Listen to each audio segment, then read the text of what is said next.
அன்பான தேவதை தொலைக்காட்சி நேயர்களே, உங்கள் அனைவருக்கும் என்னுடைய அன்பு வணக்கம். நேயர்களே, நாம் நாளும் ஒரு திருக்குறள் என்ற நிகழ்விலே சந்திக்கின்றோம். இன்றைக்கு ஒரு குறள் பார்ப்போமா? நாளுடைமை என்ற அதிகாரத்திலிருந்து 1019வது குறளை இன்றைக்கு பார்க்கிறோம். இந்த குறள்ல வள்ளுவர் என்ன சொல்றாருன்னா, நாம் மேற்கொண்ட நல்ல கொள்கையிலிருந்து தவறு செய்தால் நம்முடைய குடும்பமானது அழியும். நாம் மேற்கொண்டிருக்கக்கூடிய நல்ல கொள்கையிலிருந்து தவறு செய்து விட்டால் நமது குடும்பத்துக்கு அழிவு ஏற்படும். இது ஒரு செய்தி. அடுத்த செய்தி என்ன சொல்றாருன்னா, நாணம் என்கிற பண்பிலிருந்து, அதாவது தவறு செய்வதற்கு வெட்கப்படக்கூடிய பண்பிலிருந்து விலகினால் எல்லா நலன்களும் அழிந்துவிடும்.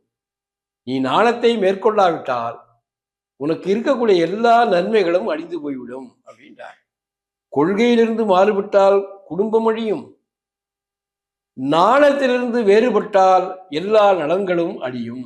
இப்பொழுது மீண்டும் குறளை பார்ப்போமா? குலம் சுடும் கொள்கை பிழைப்பின், நலம் சுடும் நாணின்மை நின்ற கடை. அதாவது தான் கொண்ட கொள்கையிலிருந்து தவறு செய்தால் தன் குடும்பம் அழியும். நாணம் என்கிற நற்பண்பை விட்டு விலகினால் தன்னுடைய எல்லா நன்மைகளும் அழிந்து போய்விடும். இதுதான் இந்த குறளுடைய பொருள். அன்பான தேவதை தொலைக்காட்சியர்களே, நாம் மீண்டும் இதே நேரத்தில் சந்திப்போம். நன்றி, வணக்கம்.